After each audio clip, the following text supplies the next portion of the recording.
Good evening, everyone. I would like to call the Kimberley City Council meeting held here on the Ktunaxa Homelands for Monday, May 15th to order. We have identified a couple of late items in the agenda, two late items of correspondence. The first that we will deal with that. We'll receive it under item 2.1 and the second one under 3.1. Aside from those two, do we have anything else, Maurice? The agenda was updated at 5 p.m. to change the recommended resolution from staff for the item 1.1 zoning amendment bylaw no 2746 for 72 Kimberley Avenue. And at the request of the applicant, the date for the public hearing was changed to June 26th from June 12th. All right, excellent. That's already reflected in the agenda. Yes. Perfect. All right, Council, with those changes, could I have a mover to adopt? Councillor Royer, thank you. Councillor Karen seconds. All those in favor? That motion is carried. Next up, we have adoption of the minutes of the regular meeting of council held on February 13th. Mover, please. Councillor Roberts, thank you very much. And Councillor Royer seconds. All those in favor? That motion is carried.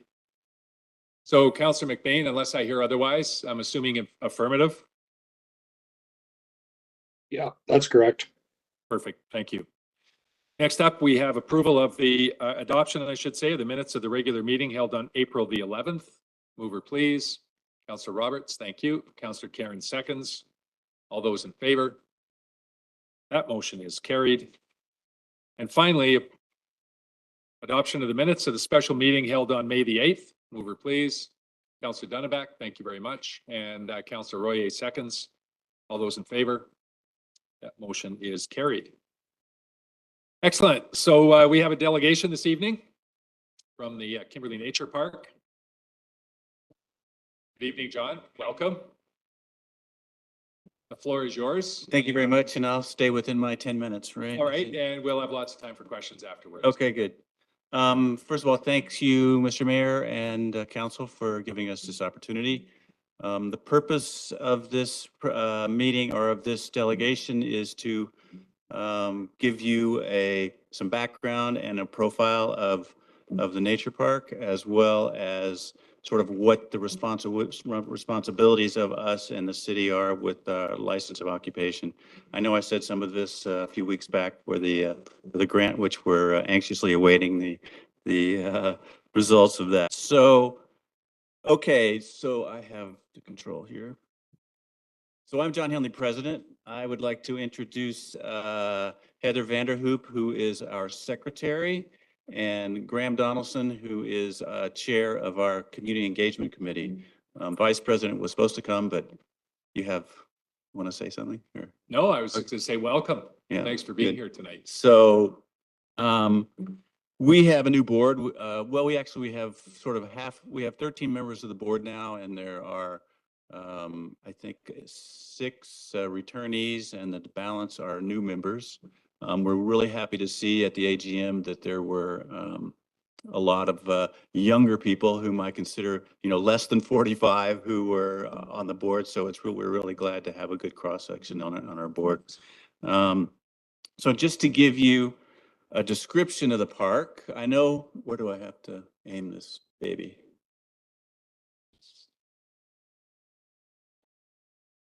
Is it on the side?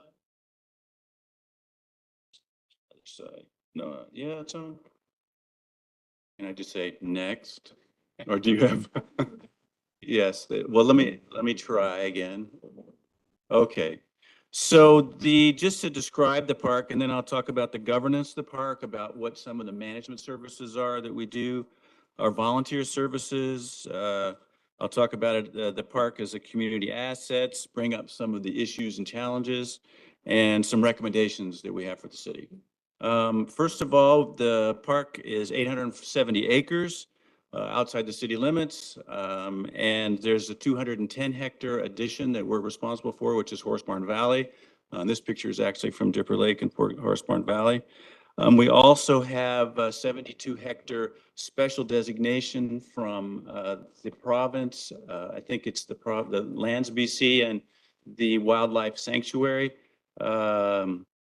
amendment to our management plan, which is actually it's a legal document that says that we've set aside 72 acres for the Williamson sapsucker, which is a red listed species, which we have nesting in at the south side of the park. The park is actually quite unique in terms of its topography. Because of the glaciation, there are pockets of very different ecosystems throughout the park. There's very wet areas, there's very dry areas, there's sort of higher elevation. And so it's quite unique. And most of you know we have a large trail network through the park, which is more than 50 kilometers. I think if you add the other trails outside, it's probably getting towards over 100 kilometers. So next slide. I just wanted to give you a idea of what the biodiversity is in the park. There's over 700 species that we've identified that are in the park. This kind of gives you a profile of birds, trees, shrubs, etc. But I wanted you to understand that it's quite diverse, and the topography of the park is really one of the reasons why it's so diverse environmentally. So, for the biodiversity. Go to the next slide, please. Actually, I can try. And so the governance. The Nature Park Society was established in 1987 as actually the Kimberley Wildlife Sanctum Society, and the license of occupation didn't come into effect until 2001. The license has been renewed once in 2011, and it's a 30-year license. So it's according to the license of occupation, on the 30th anniversary is when the license of occupation expires. Based on the license of occupation, the Nature Park Society is responsible for managing the park based on the current management plan. So the license of occupation, just to be clear, is between the province and the city. So, and we act as the stewards for the city based on the license of occupation plus our agreement and our management plan, which contains an MOU, and I'll talk about the MOU in a bit. We also have a separate partnership agreement with the Rec Sites BC for the 210 hectare Horsebarn Valley, and that's renewable every 10 years. We've just renewed it this last year or 2 years ago. And it's a 10-year. Okay, let me try to do this. Did I do that? Okay. So the management is, we have a board and we have many volunteers. We are responsible for coordinating with government agencies, including the city and the fire department and the Lands BC and Rec Sites, are the government agencies, as well as coordination with CANFOR and fuel treatment, which is a big item on our docket. We're dealing with that usually every year. And also we're coordinating with other sort of stakeholders who hold similar, not necessarily license of occupation, but tenure or their responsibility across sections of the park. KTS, Kimberley Trail Society, the Nordic Club, the East Kootenay Invasive Species Council, we're working with them. Also with the East Kootenay Climbing Association, and with the schools, we do yearly activities with the schools as well. The East Kootenay Climbing Association, I don't know if you knew, but there is a climbing wall designated in Horsebarn Valley out Tora Bora. It's called Tora Bora Crag. It was established about maybe six years ago. And it's, so we're working with them to make sure the access is good. And there's also a red listed lichen species on the rock, and we've informed them about that.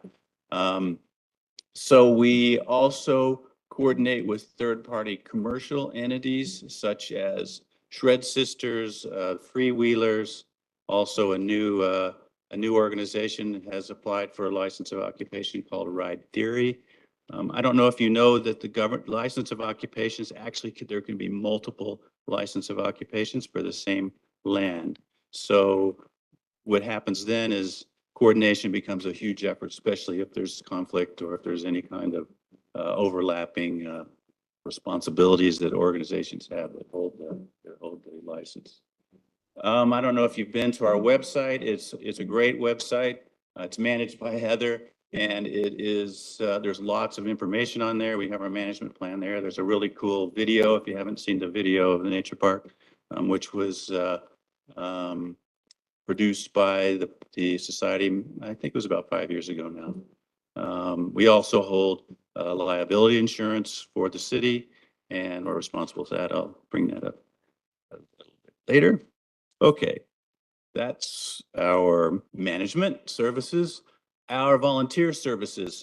The nature park is established basically for conservation and education, with recreation as the third sort of tier of what we our values are. We're very active in a biological inventory. We undertake research projects. Right now, we're doing a research project on wildlife counting of ungulates and small wildlife. We have off-trail cameras that are monitoring, and we're continuing to monitor that. We're also working with just about to start a new research program about overall park usage and what types of usage, working with we're starting a pilot project actually with in Horstborn Valley, and then we may want to move it into the nature park, which is there's a infrared trail counter, so you don't see people, but you can tell whether it's a bike or it's a person or it's an animal. And we're going to try to generate some data about what the usage of the park is, because we all know it's been used quite heavily, and the increase in the last 10 years has been quite substantial. We are involved in trail maintenance as well as kiosks, and that's why I was here a few weeks ago, was we want to redo our kiosks to make sure all our maps and trails are up to date, as well as we're redoing the trail guide. I'm sure you probably all have seen that, but we're doing boardwalks and signs and wildlife monitoring and many things that we do as volunteers. Of course, we know it's a community asset, and I put the final standings of Kimberley as the best small town in BC, and it's at the top, and the nature park is front and center, and as part of the CBC press release for the nature park. Of course, it's a nature sanctum. It's tier 1 attraction. And it's really a community harmonization asset, because lots of people are using it. There's lots of interaction of people that are in the park, and I think it really is a big draw, and I think we all would not argue against that. We do have some issues and challenges. I think one of the main is because we're a conservation and education organization. Awareness of non-human aspects is one of the things that we try to promote, particularly the ungulate range, its traditional ungulate calving range, as well as habitat. We're working, trying to find solutions to issues of balancing conservation and education with recreation. Those are issues that we're dealing with quite regularly. And we're working closely with those organizations like KTS and the commercial holders of licenses like Shred Sisters and Freewheelers, to ensure that even though they're using the park, that they understand the park values and why we are trying to maintain the park as a conservation area as well as a recreation area. Managing multiple user groups, and one of the key issues that we have, which I'll bring up in a second, is communication and transparency. A lot of times there's many things that are happening, like fuel treatment is happening, or there are other parties who want commercial to apply for commercial use of the park. We're sort of mechanism to liaise with these people, but sometimes we don't even know about some of the activities that are happening, and we really want to try to improve communication and transparency in that way. As like I said, overlapping land issues like KTS and Shred Sisters and Ride Theory. Okay, there are a few recommendations that we have, and I've added a few more to my list since I sent you this. In the past, we had a 2002 MOU with the city, and since I wrote this presentation, I've gone through the management plan, all of the licenses of occupation, and the MOUs, and it turns out that this MOU from 2002, as far as I can interpret, is still valid. Because you look at the wording in the MOU, it says that, and I didn't write it down, the exact wording, but basically the city and the nature park are responsible for liaison.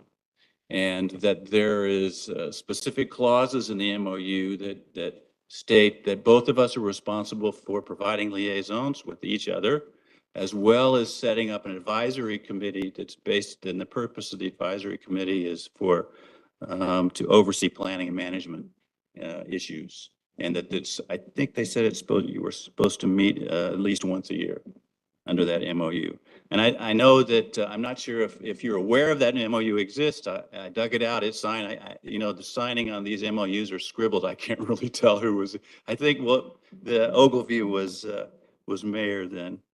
But, so basically, I think, and I actually informally met with Sue Cairns a couple of weeks ago, and we talked about just sort of I informed her about the history of the park, and that we really want to keep communication with the city more active, and find a way that we can have a communication conduit. So when there's issues like with the fire department that come up, that we can help respond, or if there's applications for new licenses that have to be approved by the city, that we're kept in communication about with that, and that we just have a better openness and communication. On our side, what we're trying to do is be more open to the community in the city, and in terms of advertising what activities we have, what events. We're trying to be more widespread, using different types of media, just to let our message. I think we would all agree that the nature park is one of the biggest assets for this community. There's lots of users, and particularly on the periphery, there's lots of dog walking, but there's lots of people who, in the neighborhood entrances are very convenient for the town, as well as at the campground. It's a lot of visitors are using from the campground, and we make sure that we have our presence is known there, et cetera. So I'm probably out of time by now. So I will end there, and if there are any questions, we as a team, we will try to answer your question. All right, thanks very much for your presentation. Council, go ahead, Sandra. Thank you, Mr. Mayor. Thanks for your presentation, John. I think the one thing that's always been kind of clear to me is that the city, or the members of the community as a whole, have kind of gotten themselves involved with the Rails to Trails and the Trail Society and everything. And a lot of people are losing sight of the fact that the nature park is the mothership.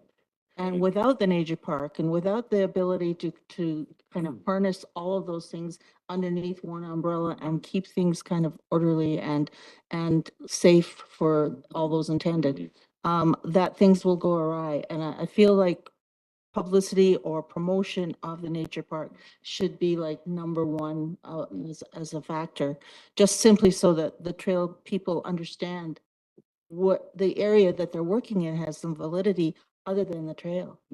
So that, I think that's probably, at least my feeling is, that's the biggest gap is because we have such a variety of users, and users tend to do sort of their one thing, but to be awareness of multiple users. And actually, I think that it's improving.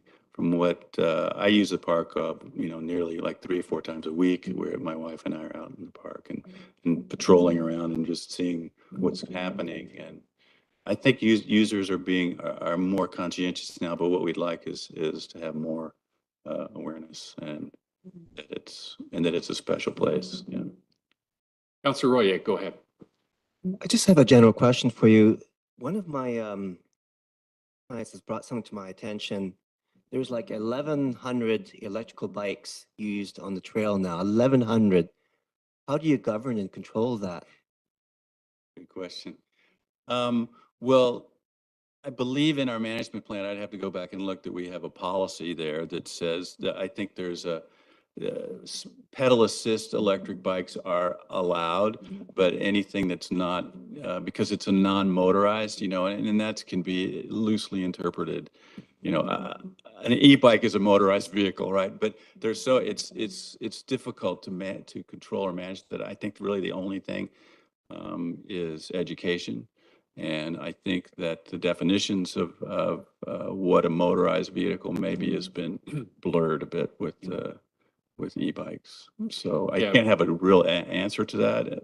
Maybe That's a great question. Yeah. I think soon, like imminently, the trails that were established through the Electrify the Mountains project, there's about 35 kilometers of trails specifically purpose-built for e-bikes and assistive e-bikes, or adaptive e-bikes, I should say. When that opens up, we'll have an opportunity to direct e-bike users to trails that are purpose-built for that.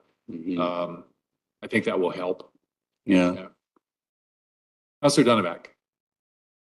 I was actually just up and seen some of the new trails up there, and it's nice to see the variety there. I guess the one thing that I'm really concerned about is, you're using equipment in very sensitive areas. But the one thing that sort of was disturbing that I see is they're ripping trees out of the ground and just pushing them off to the side and basically essentially adding fuel, and not like, for me, I would think that if I'm gonna rip a tree out of the ground with a hoe, that I'd have somebody behind me and like chopping it up into firewood and removing it, rather than adding more fuel to I'll say an unstable environment with all the dry stuff around here. Are there any plans to go back and clean that stuff up? Well, first of all, I would say that probably we're not talking about the nature park. We're talking about maybe the new trails that were built in Possibly. I'm just in seeing it. Nordic Center. But generally speaking, in general, we do have a fuel load problem. And that if you walk many of the trails, you'll see that there's lots of ladder fuel, that the city and the province has done a really good job.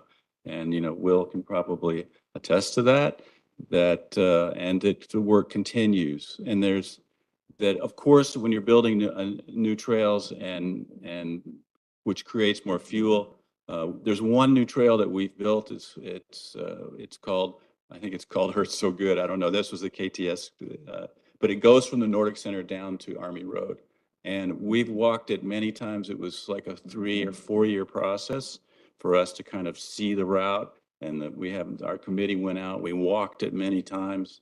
And I don't think they took any trees out in that building that. And that was very clear to us. And that's part of our policy if you're building new trails, no tree removal. And that especially what we're also concerned about is the spoil, because that trail itself is on a very steep slope. And, you have to dig in maybe down a meter or more from the side to build to 18 to, I think it's a 18 or 20-inch trail. But they assured us, and this was, the grant was administered by the Trail Society, and they assured us that they were going to minimize the impact of trail. We were worried about rocks rolling down because Army Road is 100 meters down below, but if some rock started going, you could potentially kill somebody if they're on the trail below. So, but they did quite a good job at sort of stabilizing the spoil. They didn't take it off site. But that's the kind of coordination and collaboration that we need to have, because Our rules and our expectations for trails, and especially new trails, are very different than what KTS's are. And and Ryan McKenzie, who is the general manager of KTS, he comes regularly to our meetings. But what we haven't done, and maybe it's our fault, is we haven't gone regularly to their meetings. So we're gonna try to start doing that and to get better understanding and coordination. But yes, if you cut a tree and throw it to the side without taking it out, that's bad practice as far as I'm concerned. Yeah, so thanks very much, John. I want to thank you for being here for the presentation, but also for the work that you do as stewards of what is clearly one of the premier assets in Kimberley. We will follow up on kind of the whole communication thing and the MOU. We'll follow up through staff on that, and you'll look forward to having something set up here in the not too distant future. Okay. Thank you very much. Thank you. Yep. Thanks for being here, guys.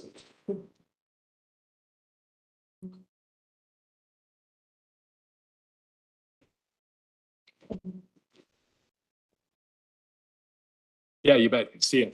Thanks, John. Okay, next up, we have the zoning amendment bylaw 2746, which is for 72 Kimberley Avenue.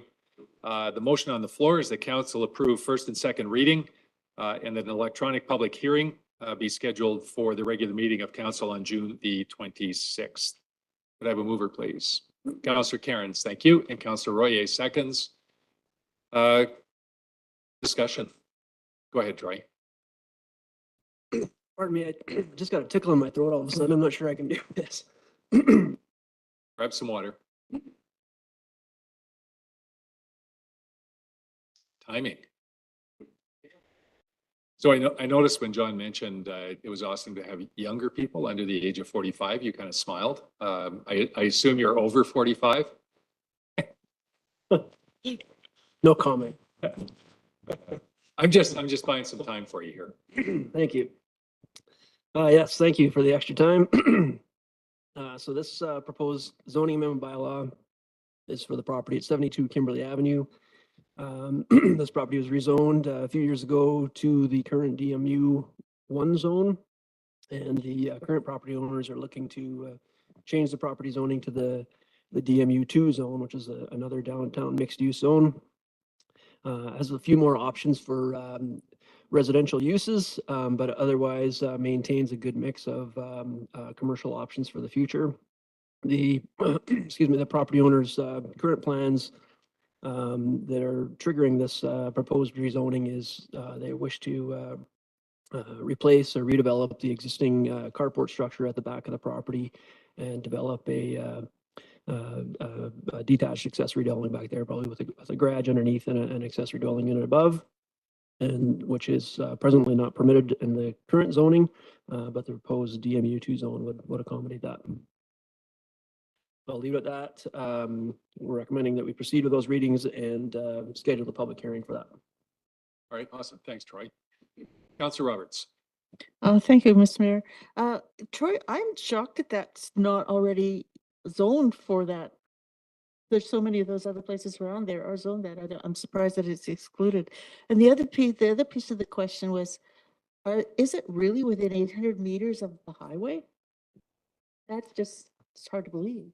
Yeah, most of the community is within the 800 meters of the highway. Okay. Further. Call the question. All those in favor? Any opposed? That motion is carried. All right. Item 2.1. First of all, let's receive the correspondence. The first item of correspondence that was filed. What's the actual number? I think it's number 1 under late items. Could I have a mover to receive? Councillor Royer, thank you. Councillor Cairns seconds. All those in favor? Any opposed? That motion is carried. So there have been a couple of changes that are required to the bylaw as it has been laid out. And so rather than adopt, the bylaw has to go back for some changes. And I think the most prudent way to do this The easiest way to do it is to rescind third reading and direct staff to bring back changes to the bylaw 2745 at a later date.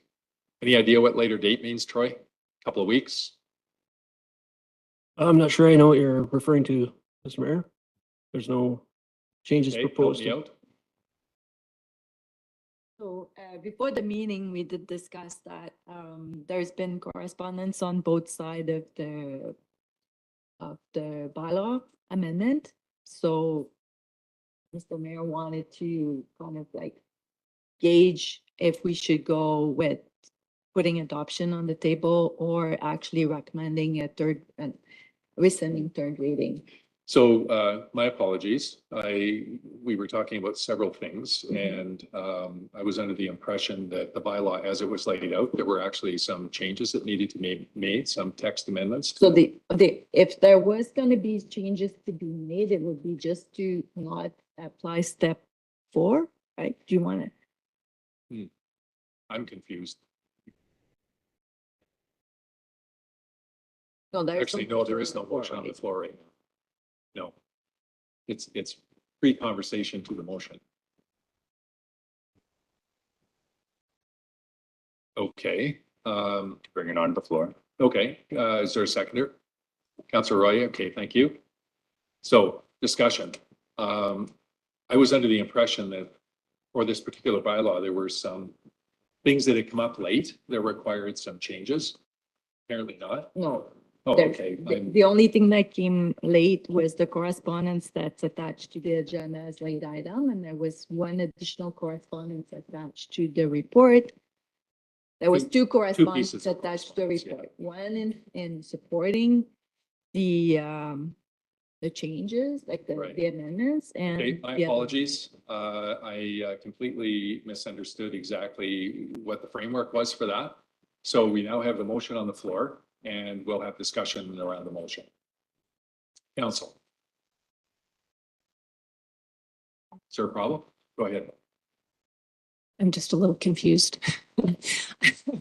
So go ahead and ask the question. Okay, so are we continuing to move No, the forward? motion on the floor that was just put on by Councillor McGuire was the council adopt bylaw 2745.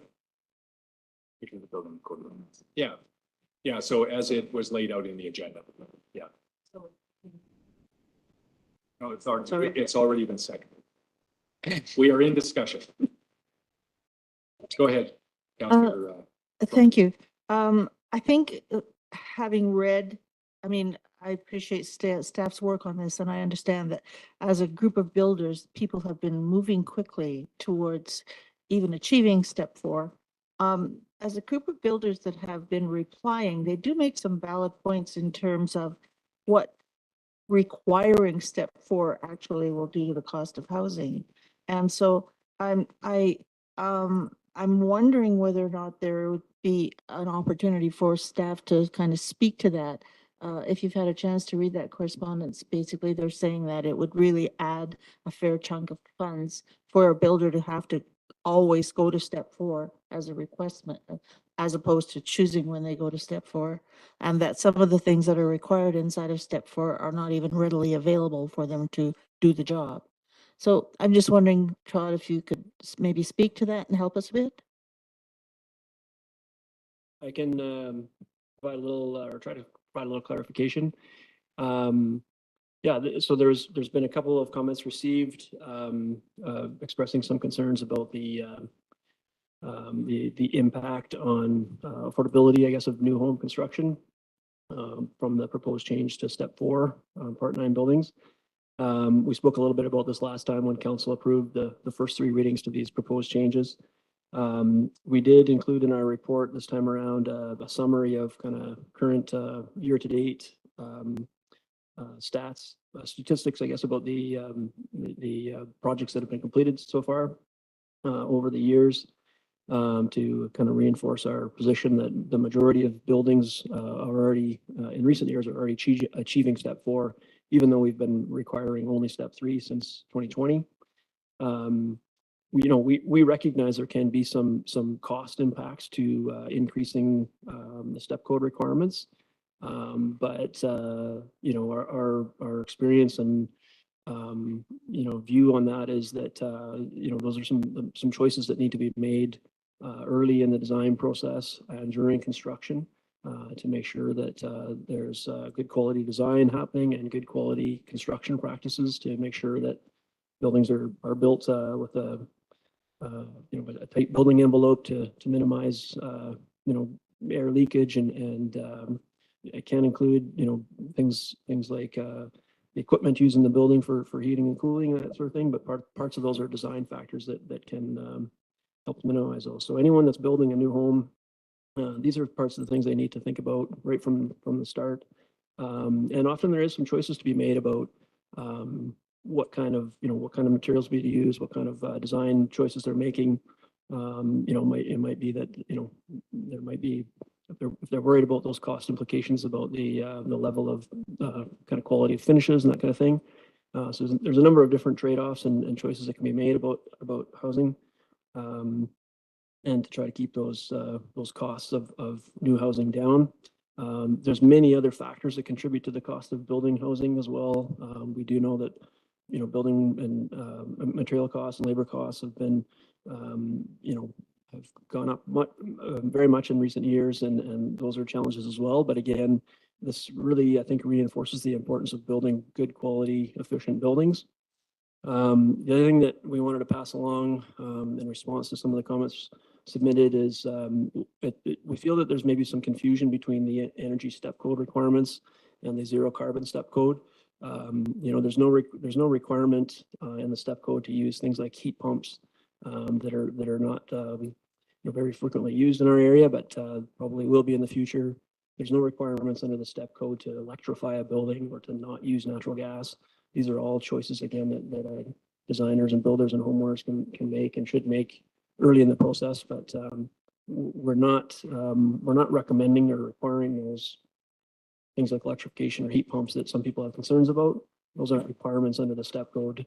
Those can be requirements in the higher levels of the zero carbon code, but not in the step code. And so zero carbon code, we're not recommending anything but the very basic level. And step 4 is, in our view, a very logical next step for our program. It's shown very good success over the years. And we're stand by our recommendation.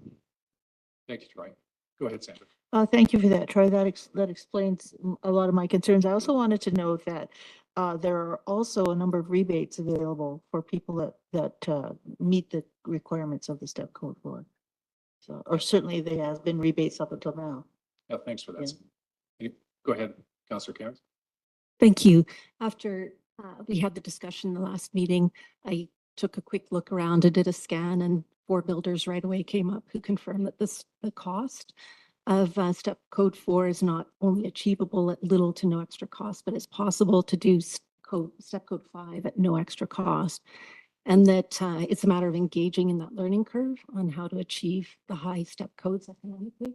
So in particular, well, and there's a big advantage to actually being an early adopter. We attract grants, training, expertise in labor, and we help the industry advance on that learning curve.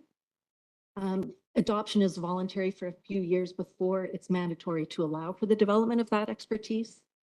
The worst thing that we could do is to wait until it's mandatory, and then we would lose all competitive advantage.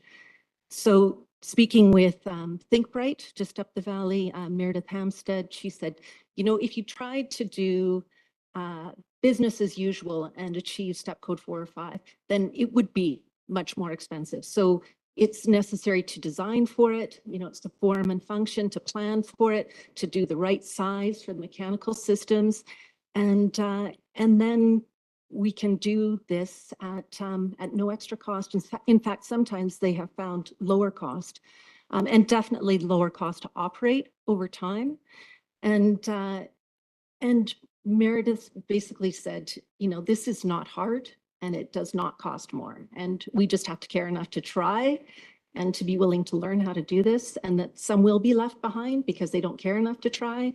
And if we're not ahead of the curve, then we will be reacting too late. So that was what what I found when I took a quick look around and there was a presentation attached. So yeah, so step 5 for free. So it just kind of goes into, steps to doing this, working with an integrated design cooperation, and that we have the mechanical expertise here locally that really supports doing this type of building. So I found it quite interesting. Thank you for those comments, Councillor Cairns. Anybody else? Go ahead, Woody.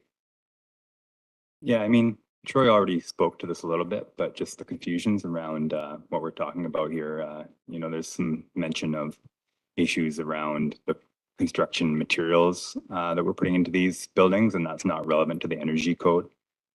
The energy step code is directly related to air tightness and being ready for installation of solar panels. It's essentially making a really efficient home. It's got nothing to do with the products that you're using in the home. And it's also got nothing to do with electrification. So you can still install a gas furnace in a step 5 home, from what I understand.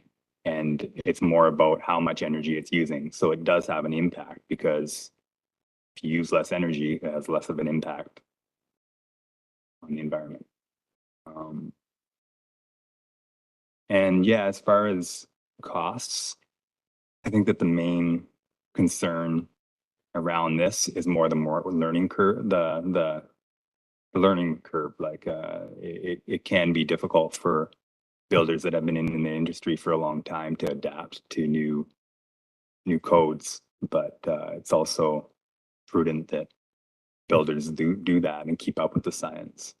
As far as the perspective of an energy advisor, I've worked for energy advisors, and I have the education to do energy advising, or at least part of it.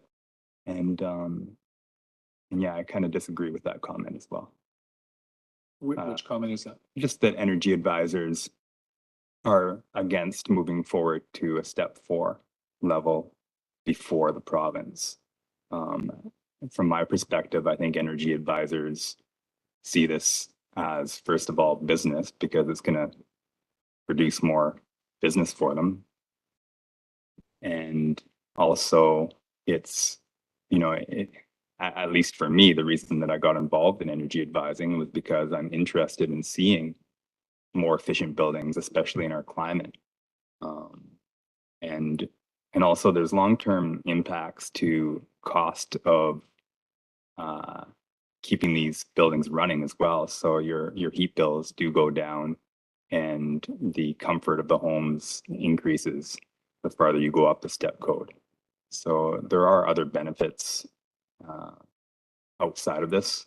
I mean, they're long-term, but those can add up over time too. Anyways, I fully support this, and I'll leave it at that. All right, thank you for the comments, Councillor McGuire. Anybody else? Comments? I've got a couple. I don't think that anybody would disagree with the movement toward the step codes as we have been kind of rolling through them. I think for me, a lot of it has to do with timing. We were well ahead of the curve when it came to introduction of step code 3. The move to step code 3 was it was more about education for builders on the sequence of the way they were building, and when the testing happened, and if they didn't meet the certain thresholds, being able to adapt at that point wasn't going to cost anything really. I think I think with us adopting the step code 4 well ahead of the provincial timeline, I'm looking at this, and I listened to the arguments about this, and they're aspirational, right? They're not practical. And there's a big price to be paid for aspirational goals and objectives. And at some point in time, especially with the builders, the rubber needs to hit the road. And I think that what I'm hearing is that there are kind of two sides to the argument, and whether each side wants to understand what the other side is saying is irrelevant. At the end of the day, there are two. And I know as an elected official, I don't understand enough about this to be able to have even an educated conversation about it. I personally would like us to see us just take a step back get council educated on the decision that we're actually making rather than look at it from an aspirational point of view. And then, you know, we can have a meaningful debate around the table on timing. But at this point, I'm really, really nervous. You know, the comment about heat pumps, you're absolutely correct. There is no requirement for equipment or anything, but if a heat pump is required in order for a particular house to hit step code 4 or S4, then it's there. You have to purchase. And they're just, I don't know, for me, there's a lot of unknowns around this. I don't feel as confident as you do around the table. And as a result of that, I'm definitely not going to be supporting moving ahead with this today. Go ahead, Councillor Dunavac. I guess I just have one question. Where does the renos of these minor houses fall into this? Not at all. This is just permanently new Construction. Okay. Yeah. That's the only question I have. Go ahead, Councillor Roberts. There doesn't appear to be anything to stop somebody from working to step 4, should they choose to. Is that correct? That's correct. If anybody wanted their house to achieve a step 4, they could go ahead and do that. Is that correct? It's not mandated in the sense that we haven't approved it. Correct. The current bylaw requires a minimum step 3 as of 2020. And since then, the majority of those buildings have achieved step 4. Yeah. That's part of why we want to. Yeah, so they've already been taking it upon themselves to do that, right? Yeah. So it's not like we're saying none. No, it's not an all or none thing. It's whether it's mandatory or not. Any further comments?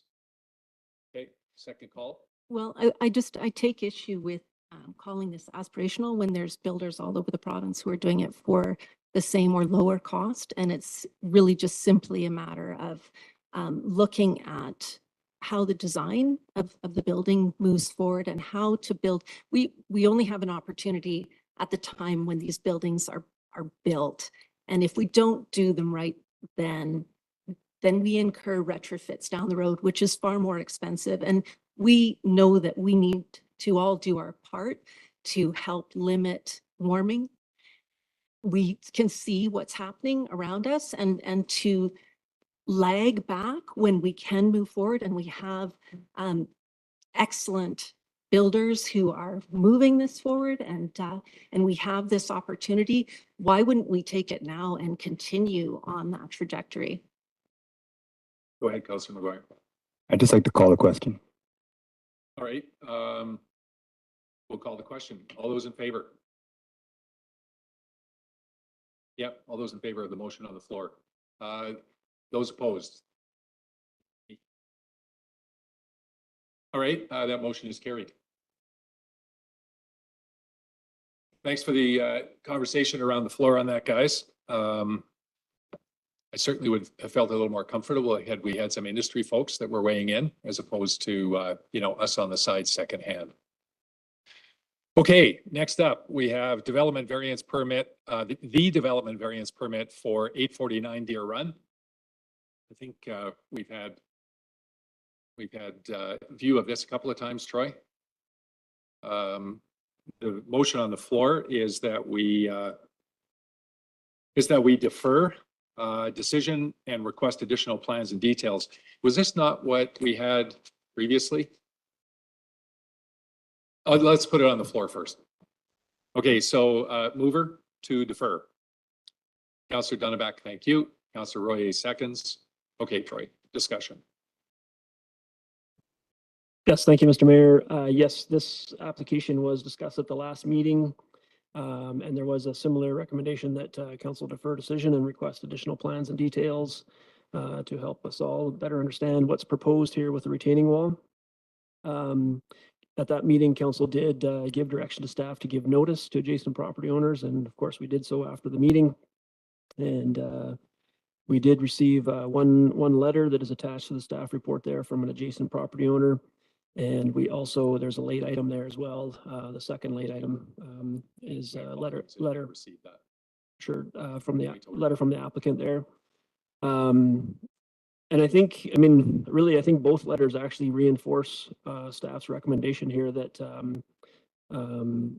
just trying to get a little bit more clarity of what's possibly being proposed here by the property owner. It's just not clear on the minimal information they provide. Just how that's going to help support future home construction, or how that's going to relate to the other the grades of this property and other work that's happened nearby. So our position is recommending defer. We'll ask the applicant to provide a little bit more information on what they're proposing, not full on engineered detailed construction plans, but a little bit more site planning, helping confirm kind of a basic layout and location of where a new home would likely be built on the property, and how that relates to the grade conditions that are on the site. So if council follows that, we'll work with the applicant to try to get them back to as soon as possible to another meeting for decision. It's possible that there might be some change to the context of the variance that was proposed before, but we'll I guess we'll have to wait and see what we come up with for plans. Council's options, of course, are to not follow staff's advice here and either decline or approve the variance as requested. Thanks for that, Troy. Councillor McBain. Go ahead. Hey, Troy, is there a homeowners association associated with Deer Run? Not that I'm aware of. Okay. Yeah, I mean, I just find it interesting how it just feels like there's, I don't know, in some ways, other neighbors or whatever trying to, I don't know, it almost feels like trying to dictate what's going in there, and this is just a perception thing. I don't know if that's true. Yeah, I just wanted to know if there was some kind of association or something with that street that I just wasn't aware of. Thanks. Go ahead, Troy. Yeah, thank you for that, Councilor McBain. Yeah, there's not an association I'm aware of. It's not a strata community. It's a typical fee simple subdivision. But I did want to clarify that although we did receive a letter from a adjacent property owner, they do say in their letter that they wish to support the variance. They understand the need for variance, especially around retaining wall. They did apply for something similar, and the property adjacent to that also did apply and get approved for a variance. So, and again, staff has indicated in our report and indicated to the applicant, we are supportive of relaxation and variance for retaining, but it's just the plans that they provided. It's just not clear to us that how that helps the future construction, and how it again how it fits the grade of the site there. So we're not asking for the world here, just trying to get the applicant to put a little bit more effort into their preliminary site plan there. Okay, fair enough. Thanks. The correspondence that came in did not shed any additional light on that. No, not in our view. Yeah. Okay. Thanks, Troy. Council, further discussion. Right, call the question on deferral. All those in favor? Any opposed? You're opposed, Councillor McGuire? Councillor McGuire, Councillor McBain, and myself are opposed to that. The motion is carried. I was remiss in not bringing correspondence on this one. Better late than never. Could I have moved late item number 1, please, to be received? Yep, Councillor McGuire, thank you. And Councillor Karen seconds. All those in favor? That motion is carried. Thanks for that.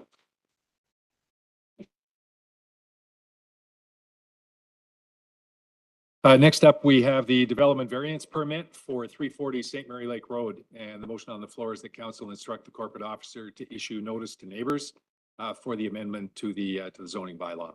Mover, please. Councillor Royer, thank you. Councillor Karen seconds. Discussion, Troy. Yes, thank you, Mr. Mayor. This application is to vary or increase the maximum permissible height of an accessory building. This would be again, a garage structure with a kind of a studio space above it. So increasing the height, permissible height for accessory building from 6.1 to 8.4 meters. These properties over on St. Mary Lake Road are quite large, kind of acreage estate lots. There's quite a bit of space within each lot, a lot of separation between buildings. So we, and given all the, the kind of grade and terrain challenges there, we don't think that the proposed height will have a significant impact on adjacent properties or uses on adjacent properties. And if memory serves me well, there has been other height variances on the adjacent lots, or at least one or two of the adjacent lots, I believe. But again, we're at the stage here, we're recommending that we proceed to notice to neighbors, and we'll see if there's any feedback and any additional concerns there. This proposal is in part to accommodate a proposed home-based business use for yoga studio use. And the applicant has provided some information there in terms of how they anticipate that operating and how they'll ensure that there's sufficient parking on their site for any clients to the site, so that to minimize any objectionable impacts to neighbors there.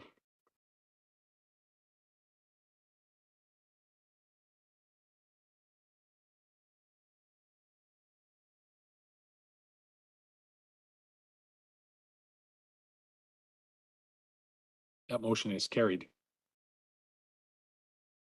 Okay, next up, under new business, we have the 2023-2024 resident directed grants from Columbia Basin Trust, the Ready Grant Program. The approved funding allocation, and the motion on the floor is that council approve the resident directed grants program funding allocation attached to the report. Councillor Roberts moves and Councillor Royer seconds. Any comments at all, Pam? Thanks for all I of don't think so. Again, thank you for all your votes, and these are the results as they stand until the next grant round. All right, awesome. Thanks for all your work on this, Pam. Comments or questions, council? Call the question. All those in favor? Any opposed? That motion is carried. Okay, next item is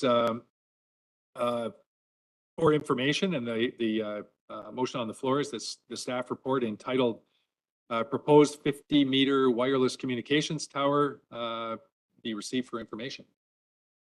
Councillor Royer moves and Councillor Roberts seconds. Fairly self-explanatory. Troy, go ahead if you got any additional comments.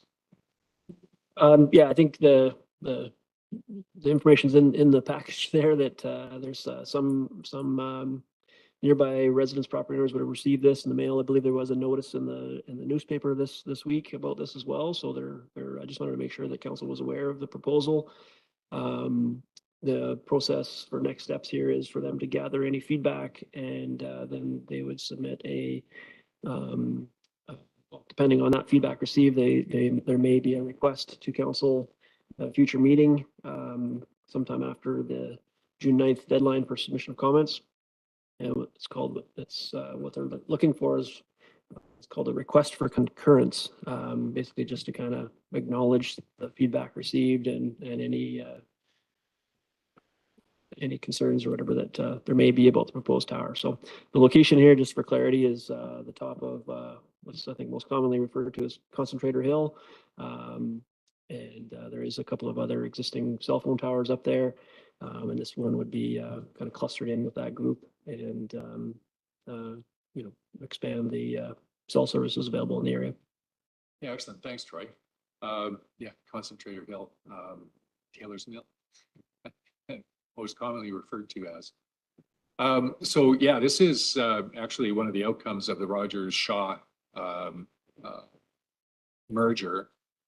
The mobile business from Shaw was sold off to, I'm trying to remember the company in Quebec, and Freedom Mobile was the asset that was sold, and they're now expanding across the country to provide additional competitive cell service. So this will be good news for cell rates across the country, really. Hopefully increase competition, lower cost. Comments or questions, council? Hearing none. All those in favor of receipt? Motion is carried. Next up, we have our check run in the amount of $1,213,744 to be approved as paid. Councillor Roberts moves and Councillor Karen seconds. We have any items that are unroutine? There's a $440,000 fire truck on there.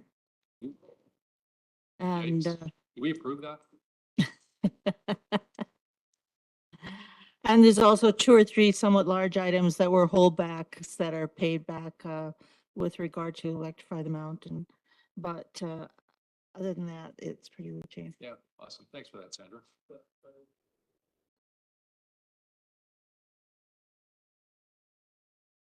Does that fire truck fit in the fire hall? Believe so. Okay. Cost us a lot of extra money. Yeah, a lot of extra money to make sure that it did fit. To make it shorter. Okay, any further questions? Hearing none, call the question. All those in favor? The motion is carried. Okay, we've got several items of correspondence to receive. First up is under the heading of petitions, and it's the submission from the Marysville Petrocan on behalf of the Kimberley business owners and homeowners. Maurice, did you want to give us a precursor on, kind of what this is about? I know in the report it says, but for public Yeah, edification. so I wanted to, I think the intent of the people that sent this email, including the 200 or so signatures, was to do a petition. But unfortunately, it doesn't meet the requirements for petition under our council procedure bylaw. I still wanted to put it under petition and do the report and explain why it doesn't fit as a petition. And I also want to tell residents of Kimberley that when they're planning a petition, if they want to come and meet with me in advance, I can help them ensure that they are meeting all the requirements for petitions under our council procedure bylaw. So my recommendation for council at this point is to just receive this as a correspondence for information. All right, thanks for that, Maurice. We'll put the move receipt. Question about this. Let's put it on the floor. Oh, Move receipt. Thanks, Councillor McGuire, and Councillor Royer seconds. Go ahead. So when I read these signatures and I look, and I know we discussed this before in other council meetings. So what you're trying to say is the ones that are from out of town don't count, is that correct? Something of that nature?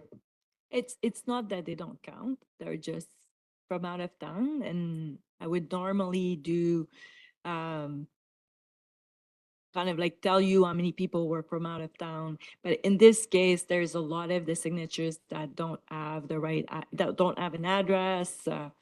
So it's like. Good. Further questions or comments? Call the question on receipt. All those in favor? Any opposed? That motion is carried. And finally, up under correspondence, item 1.1 through 1.6, could I have a mover to receive? Councillor Roberts, thank you. Councillor McGuire seconds. Anything, any particular, I don't think there's any action I have seen here. Any particular comments? Councillor Roberts, go ahead. Yes, I'd like to just reiterate Mr. Cummings' comments on 1.3, where he's looking for us to consider the land around the building where they have the food bank in order to make it more allowable for the transit buses and so on to park there. He's got some thoughts that he's shared, and I just wondered what would be his best next step.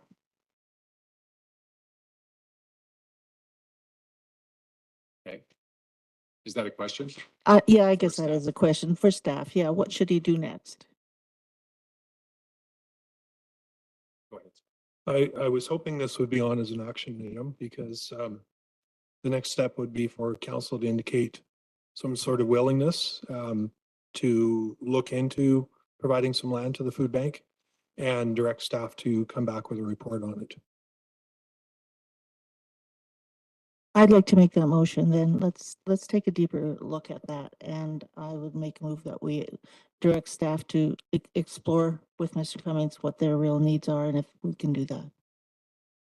Do I have a seconder? Councillor Karen seconds. Any further discussion on this or questions?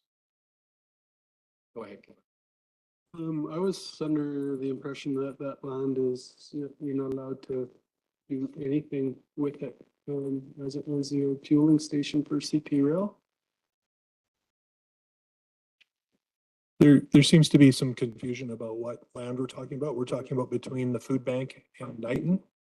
It's a strip of cottonwood trees, about No, 20 feet wide. misunderstood, I apologize. Yeah.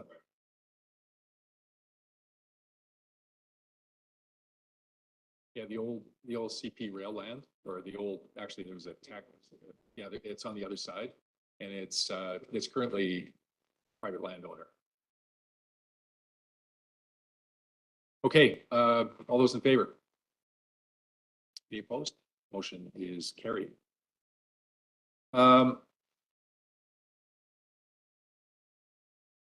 Second.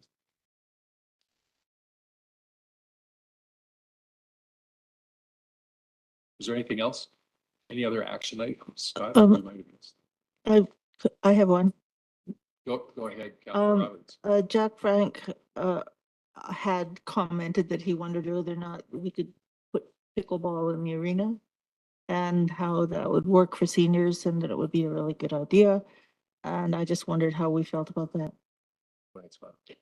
Staff feel pretty positive about that. It's cooler in there in the summer.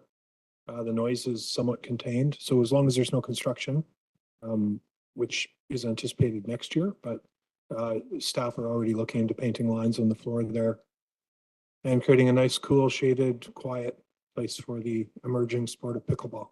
That's wonderful. We'll kind of alleviate that noise factor. Yeah. Thank you.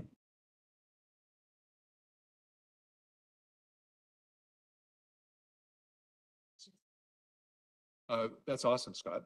Thanks, thanks for that. It's a fairly practical idea for space that isn't used during the summertime, so that's awesome that the staff is looking into that. So I need to take second time tonight, take a step back. Under the correspondence that came in regarding the Marysville industrial area, I would ask Maurice to kind of make a couple of comments on how these letters are being received. Because they're coming in, on, both sides of the equation over the course of now a couple of weeks. And so it's cutting across council meeting dates. And we do have cutoffs for letters coming in, and it doesn't mean we cut the letters off. Anyway, Maurice, if you could just explain that, that'd be great. So as we're receiving a considerable amount of correspondence related to the Marysville development, I've applied the cutoff for receiving the letter, which is Wednesday at noon, for adding those letters to the agenda as they're coming in under correspondence. And so what happened is if the letter is not on this agenda and it was sent after noon on Wednesdays, it's going to be on the next agenda. So I just wanted to tell that to people that they don't think that the letters are not being added to the agenda, but we had to kind of like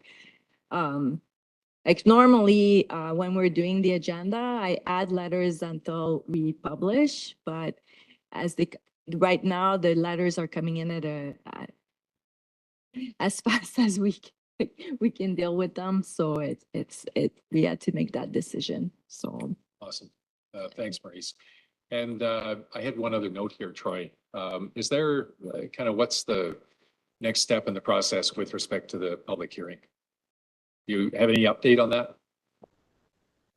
Nothing too detailed yet. We're still waiting on response from Ministry of Transportation on the traffic impact assessment report.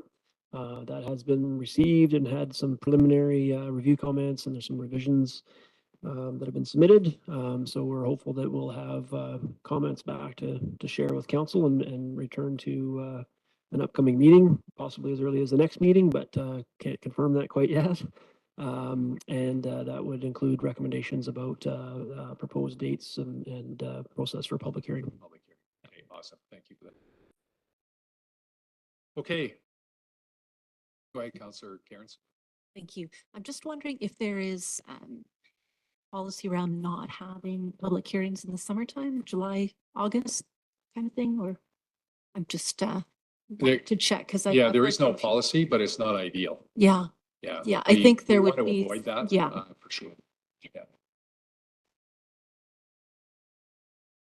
Wheels of public hearing sometimes turn slowly. Yeah, we definitely like to get that out as quickly as we can. Yeah. Okay, before we do have it in camera this evening. Yeah.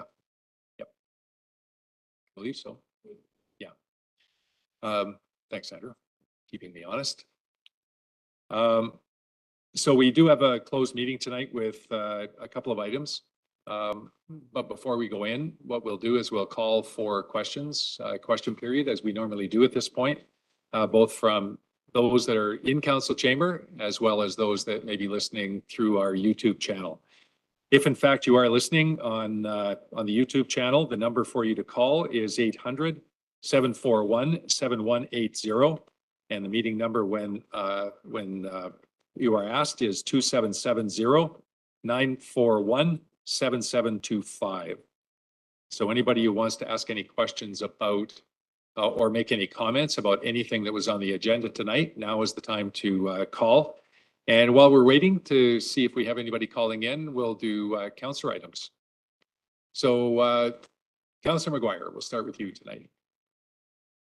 I don't have anything major to report. There is an event that is happening tomorrow, the Moosehead campaign in the Platteville.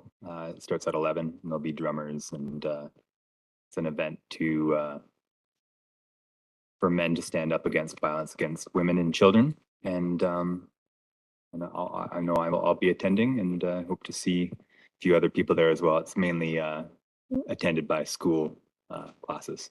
Awesome. Councillor Cairns.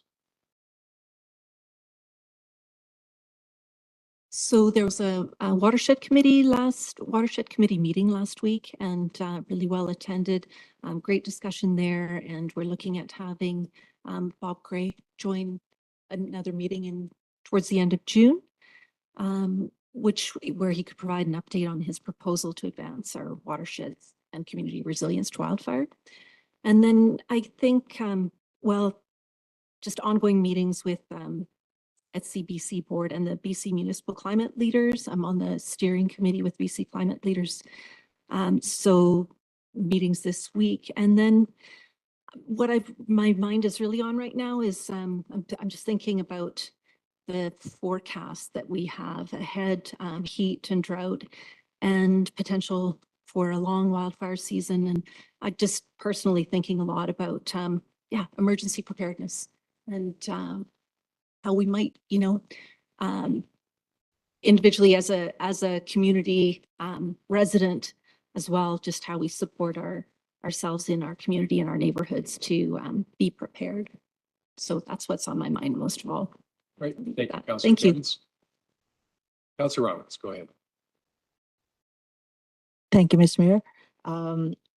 Two things. The first thing, I attended a meeting just after last week's council meeting at Center 64, where they are delighted to have finalized to the best of their ability at this time the stage design that they're going to put up, and they had long discussions about fundraising and coming up with the funds they actually need to make this happen now.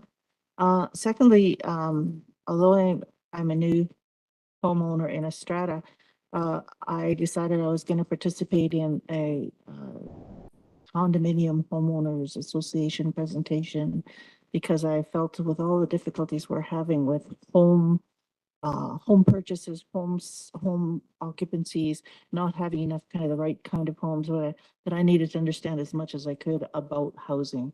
And so I spent a really very interesting day. Learned a lot about collections. So it should hold me in good stead going forward. Awesome. Thanks for that, Sandra. Councillor McBain. Yeah, I don't have anything. I've been dealing with some family things and obviously I'm on the road again this week, so nothing to update. All right, awesome. Was that Willie Nelson I heard in the background there? On the road again? Yeah, well, it's not so bad this week, Nelson, so. Yeah, awesome. Thanks for that. Thanks for that, Jason. Yep. Councillor Dunavac, Yeah, Captain Dunavac. Captain Dunavac, right? Been chasing down our grants for the Kimberley Underground Mining Railroad Society, getting the roof rebuilt. We're just going through some assessment to make sure that there's no contaminants on the roof. We have also extended our platform, so we are able to take people that are in wheelchairs or scooters and stuff like that, so everybody can enjoy that. And we're just finalizing all the stuff tomorrow for the car show, which has been basically full steam ahead. Lots of sponsors, lots of local businesses have stepped up, and it's the car community is super excited. So I feel like it's really going to bring a lot of people into town. So we're really excited about that. All right, Other than excellent. that, nothing else on the go. Yeah, thank you for that. Councillor Roy. I just have a couple of things. Number one, Marysville Days is coming up on June the 3rd, first Saturday of June. And we have a new event called the Dunk Tank. And I'm inviting councillors and mayor to come out and sit on the dunk tank and get cooled off if it's a hot day. Oh, sure, I'll go in and do it. That's one. And two, So we'll take that under advisement. absolutely. And two, track and field is going really well. The kids went to Calgary on Saturday and Sunday, and they finished in the top 3 in Alberta against BC. So that's very proud of them, and a couple of provincial records. So I'm looking forward to see the kids tomorrow and tell us all about the results. I couldn't go to the track meet. I had to work. Yep. Thanks And for that's that. it. Thanks for that, Stephen. Okay, it actually has been a fairly busy couple of weeks, so bear with me while I give a quick update. If anybody wants any more detail on anything in here, just let me know. I'm happy to fill in the blanks. The last couple of weeks started off with a couple of days at the regional district, setting up strategic priorities. I had an opportunity to, after 3 years, kind of deliver what the Chamber of Commerce calls the State of the City presentation. This particular one, as we do always, the first hour is typically presenting data and data points with respect to what's going on at the city, kind of health of the city. And then there's usually about an hour of Q&A after that. And it was good. It was really good session. The Q&A pretty much focused on the Marysville development this time around. Not surprisingly, I think overall it was a pretty good session. I managed to squeak in some vacation days. Won't get into that. I had a public hearing with the regional district regarding some property in Meadowbrook. For those, I think everybody knows who Kevin Amy was. Kevin passed away much earlier, and they had a celebration of life for him at the conference center a week or so ago, which I attended. Kevin was a developer here in Kimberley who I think his first project was Colette Manor, and his last project was the Marysville Views Phase 3. He had it was a large footprint that he left on Kimberley. I also had a meeting with some of the health center folks, the Health Center Society, the EK Family Practice folks, and the PCN folks with regard to some issues and opportunities to do with the health center and some things that are happening with the PCN implementation here in Kimberley.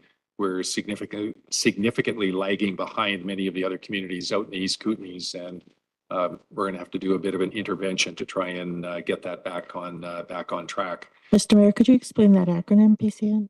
Personal Care Network. It's the extended community care outside of the clinic, and kind of our other interior health facilities. Stay tuned. More on that coming, no doubt. I had an opportunity to be an Invermere for the school district's announcement of their 148 childcare spaces.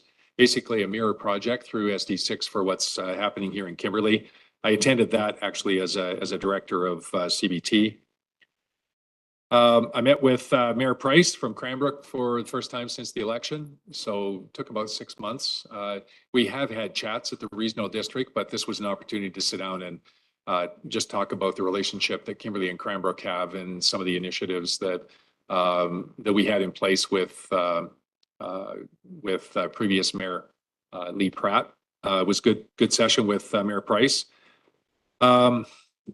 There was a Community Futures East Kootenay meet and greet over at Bohemian Spirits last week, and they kind of packed Bohemian Spirits with a lot of the business folks from around town. It was actually an outstanding session.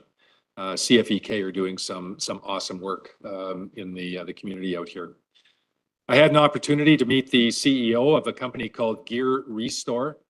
They basically take outdoor clothing and over the course of warranty repairs for some of the bigger manufacturers, plus restoring this over time. The whole goal is to keep garments out of the landfill.